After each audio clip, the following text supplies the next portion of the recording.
औज़ु बिल्लाहि मिनश शैतानिर रजीम बिस्मिल्लाहिर रहमानिर रहीम। आज हमने पढ़ना है बेटा बायोकेमिस्ट्री, पेज नंबर 8 से पढ़ना है। क्लासिफिकेशन ऑफ कार्बोहाइड्रेट्स, कार्बोहाइड्रेट्स की क्लासिफिकेशन पढ़नी है।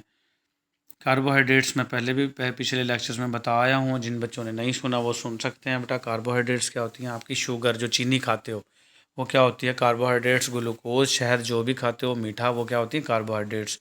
फलों में, गाजर में और आपके अखरोट, बादाम वगैरह में, सब में कार्बोहाइड्रेट्स पाया जाता है और ये एनर्जी का सोर्स है। हमारी डेली की 55% जो एनर्जी है वो कार्बोहाइड्रेट से आती है। और कार्बोहाइड्रेट्स की 4 किस्में हैं, 3 लिखते हैं, वैसे 4 होती हैं। तो हमारी बॉडी सिर्फ मोनोसैकेराइड को इस्तेमाल कर सकती है, डाइसैकेराइड, ओलिगोसैकेराइड और पॉली को इस्तेमाल नहीं कर सकती। तो अब हम इसका, ये पिछला इंट्रोडक्शन था कुछ ही, हम अब बाकायदा पढ़ते हैं बेटा classification of carbohydrate. Carbohydrates are classified into 3 groups. ये 3 ग्रुप्स लिखते हैं लेकिन हैं ये 4 हैं।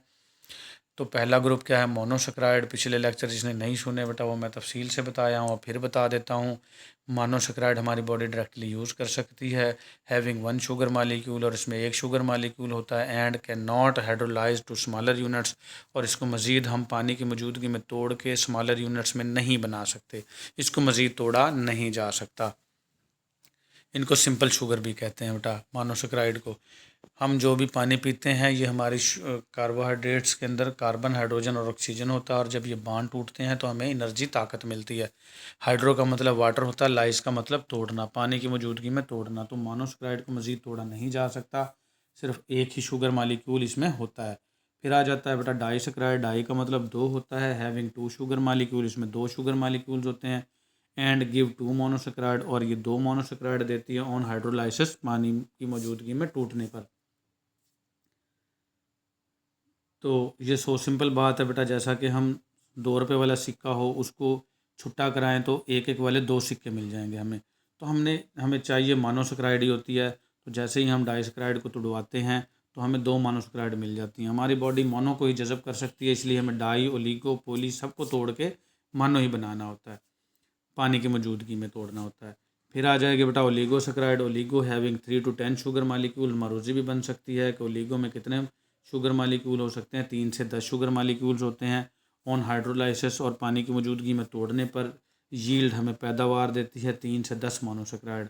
ज़ाहिरी बात, अगर 10 रुपये वाला सिक्का है तो सॉरी 10 रुपये वाला नोट है, अगर हम उसके 1-1 रुपये वाले सिक्के करवाएं तो 1-1 वाले सिक्के हमारे मोनोसैकेराइड हैं, और 3 से 10 रुपये वाले जो हमारे नोट हैं वो क्या हमारे ओलिगोसैकेराइड हैं। तो उसको हम करेंगे तो हमें 3 से 10 मोनोसैकेराइड यानी 1-1 वाले सिक्के मिल जाएंगे हमें। ठीक है बेटा, तो ये थी ओलिगोसैकेराइड। वैसे तो हम इसको डाइसैकेराइड, ट्राइसैकेराइड, टेट्रासैकेराइड, पेंटासैकेराइड, हेक्सासैकेराइड कह सकते हैं, जिसको ये गिनती आती हो, मानो डाई, ट्राई, टेट्रा, पेंटा, हेक्सा, हेप्टा, ओक्टा, नोना, डेका, ये 10 तक की गिनती है। जिसको आती हो वो कह तो सकता है, लेकिन बहुत सारे लोगों को ये गिनती नहीं आती तो उसको सिंपली सिर्फ क्या कह देते हैं? ओलिगोसैकेराइड, एक ही लफ्ज़ बोल देते हैं इसका। तो आपको पता होना चाहिए, 2 से 10 की बात आ जाए तो भी ओलिगोसैकेराइड, और 3 से 10 की बात आ जाए तो भी क्या है? ये ओलिगोसैकेराइड। बल्कि ये मरूजी आ गई थी हमारी, उसमें बल्कि उन्होंने लिखा हुआ था 3 से 10, जिसमें शुगर मालिक्यूल होंगे तो वो क्या कहलाएगी? ओलिगोसैकेराइड। ठीक है, तो 2 से 10 वाली भी ओलिगो कहेंगे और 3 से 10 वाली भी ओलिगो कहेंगे। फिर आ जाएगा बेटा polysaccharide. Polysaccharide having more than 10 sugar molecules. Polysaccharide में 10 से ज़्यादा शुगर मालिक्यूल होते हैं। And give disaccharide on hydrolysis, और पहली मरतबा जब हम इसको तोड़ेंगे पानी की मौजूदगी में तो हमें डाई मिलेगी 2 वाली, और फिर तोड़ेंगे इसको ऑन फर्दर हाइड्रोलाइसिस, इसको मज़ीद तोड़ेंगे, 2 बार तोड़ना पड़ेगा इसको बेटा। द मोनोसैकेराइड्स आर मेट, और हमें मोनोसैकेराइड मिल जाएंगे। ठीक हो गया बेटा। तो ये थी हमारी monosaccharide, disaccharide, oligosaccharide and polysaccharide. ये क्लासिफिकेशन आ सकती है कार्बोहाइड्रेट्स की 4 नंबर की, तो आपने ये अच्छे से याद कर लेनी, बहुत आसान है, सीधी सी। तो ये मोनोसैकेराइड क्या होती हैं बेटा? मोनो का मतलब होता है 1, और सैकेराइड का मतलब शुगर। ऐसी शुगर जो 1 मालिक्यूल पर मुश्तमिल हो, 1 मालिक्यूल पर मुश्तमिल हो, तो क्या कहलाएगी? मोनोसैकेराइड। तो मोनोसैकेराइड की खसूसियात दे दी बेटा, they are sweet in taste, ये टेस्ट में मीठे होते हैं। It can not be further hydrolyse, इसको मज़ीद तोड़ा नहीं जा सकता पानी की मौजूदगी में। Generally they are water soluble, आमतौर पर ये पानी में हल हो जाती हैं। 2 टाइप्स ऑफ फंक्शनल ग्रुप, और इसमें 2 किस्म का फंक्शनल ग्रुप होता है। आर प्रेजेंट इन इट, इसमें मौजूद होता है। इसमें मैंने पहले ही बताया, पहले लेक्चर में सुन सकता है, इसमें दो ही ग्रुप होते हैं बेटा, एल्डिहाइड ग्रुप CHO जो होगा वो एल्डिहाइड ग्रुप होगा, और keto group RC double bond OR ये वाला जो ग्रुप होगा वो कीटो ग्रुप होगा। तो दो ही किस्म के ग्रुप होते हैं इसके अंदर। तो फिर जो पहली है बेटा क्लासिफिकेशन ऑफ मोनोसेक्राइड, मोनोसेक्राइड की क्लासिफिकेशन पढ़नी है। हमने वो पढ़ी थी कार्बोहाइड्रेट की क्लासिफिकेशन, और कार्बोहाइड्रेट में पहली कौन सी थी, मोनोसेक्राइड, और मोनोसेक्राइड की भी अब हमने क्लासिफिकेशन पढ़नी है। मानो का मतलब क्या होता है, इसमें एक शुगर मालिक्यूल हो, क्या कहलाता है, मोनोसेक्राइड। ठीक हो गया बेटा, तो ये हम पढ़ते हैं इसकी। तो monosaccharide can be classified on the basis of functional group. Monosaccharide को हम फंक्शनल ग्रुप की बुनियाद पर तकसीम कर सकते हैं। एल्डोजेस, जिसमें एल्डिहाइड ग्रुप होगा एल्डोज कहेंगे, और जिसमें कीटो ग्रुप होगा उसको कीटोज कहेंगे। अभी हम पीछे पढ़ के आए हैं बेटा। तो एल्डोज क्या होती हैं बेटा, एल्डोज जिसमें एल्डिहाइड ग्रुप होगा वो क्या कहलाएंगे, एल्डोज। जो आपका ग्लूकोज है C6H12O6, ये कौन सी एल्डोज शुगर। कोई पूछ ले एल्डोज शुगर क्या होती है तो आपने बताना है ग्लूकोज, उसका फार्मूला भी याद कर लेना आपने, मरोजी भी आ सकती है ये। It is also called grape sugar, इसको हम ग्रेप शुगर भी कहते हैं। ग्रेप कहते हैं अंगूरों की मिठास, अंगूरों की चीनी, ग्रेप कहते हैं अंगूरों को। It is widely distributed in nature, ये कुदरत में बहुत ज़्यादा पाई जाती है। It combines with other sugars, ये दूसरी शुगर्स के साथ मिल जाती है टू फॉर्म इम्पोर्टेंट डाइसेक्राइड, और इससे मुख्तलिफ़ किस्म की डाइसेक्राइड बन जाती हैं। सच है सक्रोज, जैसा कि सक्रोज होगी, चीनी का सक्रोज कहते हैं, माल्टोज होगी एंड लैक्टोज होगी। तो ये मिलके डाइसेक्राइड बना देती है, तीनों डाइसेक्राइड है बेटा। ये भी आपको पता चल गया कि डाइसेक्राइड कौन कौन से मिसालें, अगर कोई पूछ ले डाइसेक्राइड क्या होती हैं तो आपने बताना है सक्रोज, माल्टोज और लैक्टोज क्या होती हैं, आपकी डाइसेक्राइड होती हैं।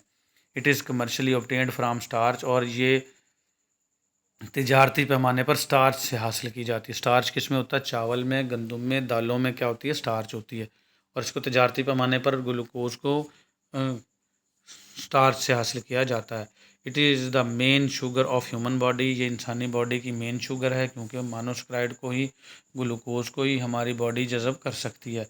Normal blood glucose level of human in fasting in 80 to 100 milligram, ये बेटा फास्टिंग कहते हैं। खाना खाने से पहले जो शुगर लोग चेक करवाते हैं उसको कहते हैं फास्टिंग शुगर।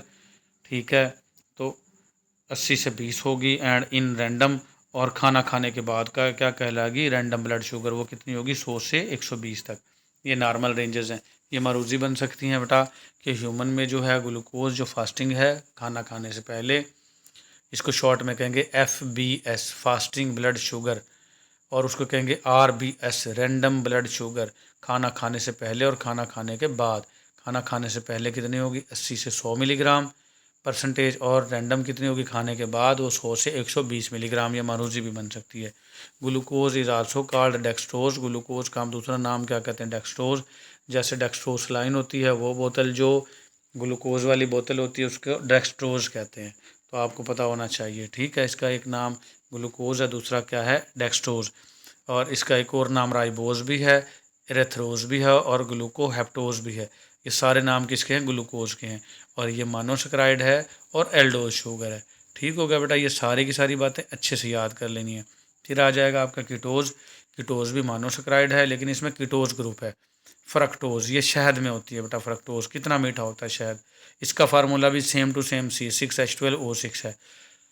आपके ग्लूकोज का भी फार्मूला सेम था यही, और आपके फ्रक्टोज का फार्मूला भी सेम यही है, क्योंकि सिर्फ फ़र्क कितना है कि इसमें कीटोज फार्मूला है, ये कीटोज शुगर है, और उसमें एल्डोज फार्मूला था, वो एल्डोज शुगर थी। इसमें कार्बन, हाइड्रोजन और ऑक्सीजन सेम सेम होते हैं।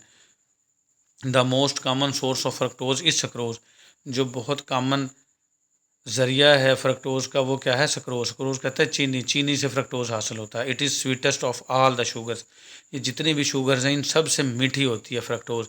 प्योर हनी कंटेन फ्रक्टोज़, खाली शहद फ्रक्टोज़ रखता है, ये भी आपको पता हो गया, पता चल गया कि प्योर हनी में क्या होता है, आपका फ्रक्टोज़ होता है। It is present in appreciable amount in the seminal fluid, seminal fluid कहते हैं बेटा जो मनी होती है, मादा तौलीद जिससे बच्चा बनता है, मर्द की जो मनी निकलती है उसको क्या कहते हैं, सेमिनल फ्लूइड। तो उसमें ये फ्रक्टोज शामिल होती है। जो आपके स्पर्म होते हैं मेल के, वो उनकी डेथ ना हो, मरे ना, उनको खुराक मिलती रहे, तो इसलिए ये अल्लाह पाक ने सेमिनल फ्लूइड में इसको रख दिया है। तो ये इट इज़ प्रेजेंट, ये मौजूद होती है इन अप्रिशिएबल अमाउंट, बहुत अच्छी खासी मकदार में इन सेमिनल फ्लूइड मादा तौलीद में, मनी में, and act as a source of energy, और ये एनर्जी के सोर्स के तौर पर काम करती है फॉर स्पर्मेटोजोआ, स्पर्म के लिए। जो स्पर्म होते हैं उनको क्या कहते हैं, स्पर्मेटोजोआ, उनके लिए ताकत का ज़रिया बनती है ये, ताकि वो औरत के रहम में जाके मर ना जाए, डेथ ना हो जाए उनकी, और उनका एग से अच्छे से मिलाप हो सके और उनसे बच्चा बनने की शुरुआत हो सके। तो तुम अपने रब की कौन कौन सी नेमत को झुटलाओगे। देख लो बेटा कैसे अल्लाह पाक ने उनका इंतज़ाम कर दिया खाने का कि वो मर ना जाए वहाँ पे। ठीक है, इरेथ्रोलोज आ गया, इसका फ्रक्टोज का दूसरा नाम इरेथ्रोलोज भी है, राइबोलोज भी है, और सेडोहेप्टोलोज भी है। जैसे ग्लूकोज के भी 3-4 नाम थे, इसी तरीके से फ्रक्टोज के भी 3-4 नाम हैं। तो ये आपने याद कर लेना बेटा। ये आज के लिए हमारा इतना ही। जो डाइसक्राइड है वो फिर हम कल पढ़ेंगे। तो पहली 4 इसकी थी, मोनोसेक्राइड, डाइसक्राइड, ओलिगोसेक्राइड और पॉलीसेक्राइड। तो मानो हमने पढ़ ली है डाई, ओलिगो और पोली हम अगले लेक्चर में देखेंगे इंशाल्लाह। आज के लिए हमारा इतना ही। अगर मेरा लेक्चर समझ में आ जाता है जिन जिन बच्चों को, तो बेटा वो मेरा चैनल सब्सक्राइब करें, शेयर करें, लाइक करें और अपने दोस्तों को इसका मशवरा दें। अल्लाह पाक आपका हामी और नासिर हो। अल्लाह हाफिज़।